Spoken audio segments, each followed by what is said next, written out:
Ben ritrovati al meteo.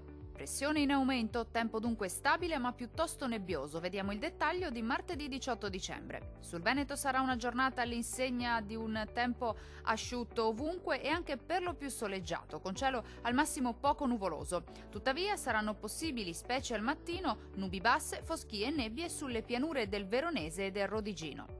Temperature minime tra -2 e 0 gradi. Valori massimi compresi invece tra 2 e 7 gradi circa.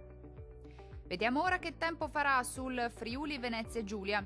Poche novità, la situazione non cambia di molto, anche sulla nostra regione infatti sarà ampiamente soleggiato ovunque e il cielo sarà sereno o al massimo con presenza di qualche velatura a carattere sparso. Non sono attese precipitazioni. Clima freddo con temperature minime tra -1 e 0 gradi. Valori massimi oscillanti invece tra 6 e 8 gradi. Vediamo infine la situazione meteorologica del Trentino Alto Adige. Sarà molto simile, con ampio soleggiamento su tutte le province. Il cielo infatti si presenterà anche in questo caso sereno e sgombro da nubi su tutti i settori della nostra regione, salvo per qualche nebbia al mattino sulle vallate settentrionali. Temperature minime tra -1 e 0 gradi. Valori massimi compresi invece tra 5 e 7 gradi circa.